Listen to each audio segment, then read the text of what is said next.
The most dangerous creation of any society is the man who has nothing to lose, or, if I were to apply that famous quote by the American author and activist James Baldwin to the British monarchy in 2021, the most dangerous creation for the royal family is the Duke of York who has nothing to lose. It was a weekend of incredible contrasts for Prince Andrew. The shamed favourite son of the Queen faced a coordinated assault in the Sunday Times from sources close to two future kings, his brother Prince Charles and nephew Prince William, that amounted to a full-throttle bid to force him to accept he must permanently retire from public life. Prince William is no fan of Uncle Andrew, who is at risk, and threat to the family, with a friend telling the newspaper, any suggestion that there isn't gratitude for the institution, anything that could lead anyone in the public to think that senior members of the royal family aren't grateful for their position, William thinks, is really dangerous.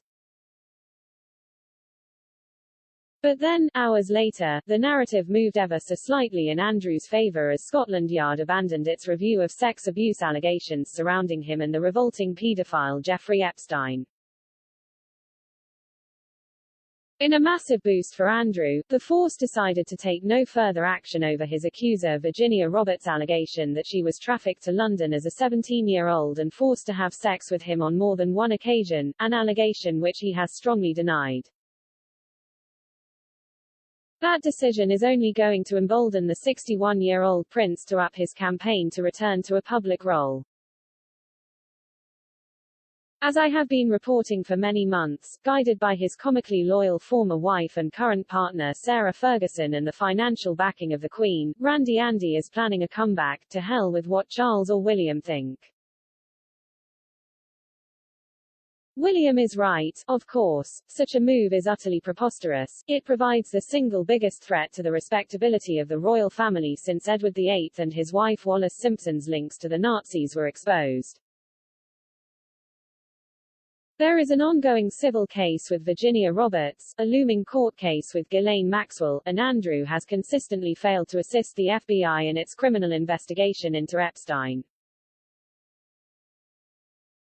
But the question plaguing senior courtiers is, what, if anything, can they do to stop Andrew?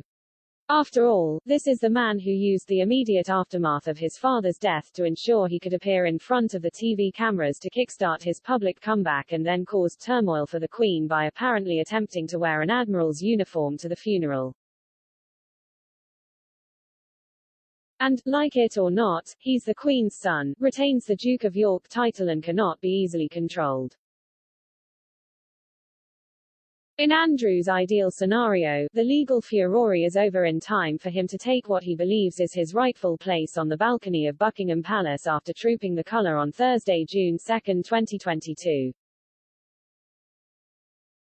Such a plan may sound unlikely, given it's a matter of months away and royal sources have already ruled him out from taking part, but working out how to force Prince Andrew to stay away will not be easy, especially given non-royal royals Prince Harry and Meghan may well return from the US for the weekend of celebrations. My senior royal sources have stressed over the past 24 hours that there will be no formal return to royal life for Prince Andrew, but concede that doesn't mean he isn't intent on making a comeback in a private capacity. One royal insider told me, Prince William is puffing his chest out on this one. He is mortified about the prospect of Prince Andrew continuing to embarrass the family. But it is Prince Charles calling the shots in regards to his formal role, and he knows there is no way back for his brother.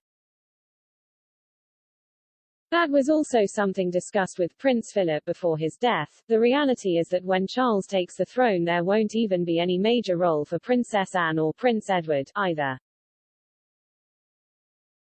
They will essentially be on the sidelines because Charles is determined to bring in a slimmed-down monarchy. There is an understanding that Andrew wants to establish a role for himself, but the question is as what? He sealed his fate with the Emily Maitlis interview. That nailed his future.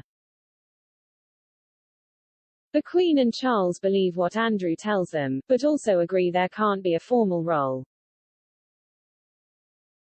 And even an informal role would be hard. All his charities have given up on him. The Queen would love to make him an admiral of the fleet, but that is being resisted by the military who want to sever all ties. However, another senior royal insider with knowledge of Prince Andrew's thinking says Fergie and her ex-hubby have hatched a plan that will see him continue working for charities and slowly raise his profile.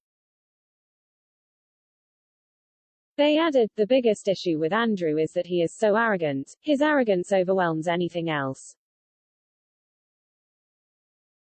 He still thinks he's important. He's a young 61 and he isn't going away, not anytime soon, anyway.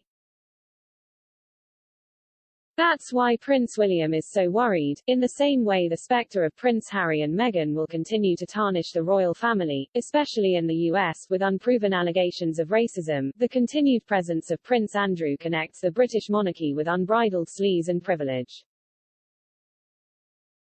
Given a primetime BBC TV special to clear his name and multiple opportunities to do so formally with the American authorities, Andrew has never been able to explain why he pursued a close relationship with the most despicable paedophile, even after he'd been to jail.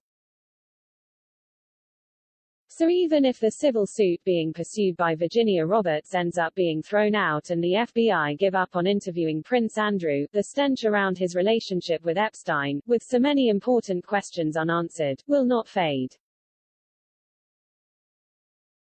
The fact Andrew, now the least favorite royal among the British public, cannot see that makes his ongoing bid for a public role pitiful and pathetic. But so long as he remains ensconced at Royal Lodge in the grounds of Windsor Castle being bankrolled by the Queen with formal military titles that he refuses to give up, every public move Prince Andrew makes will continue to damage a royal family likely just years away from making the dreaded transition from the Queen to Charles. If Andrew has nothing to hide and genuinely believes he could one day play a public role, the only way he will gain a modicum of credibility is to fly to New York tomorrow to personally assist the FBI in their Epstein investigation. We all know there's zero chance of that happening and it poses uncomfortable questions about what Prince Andrew has to hide.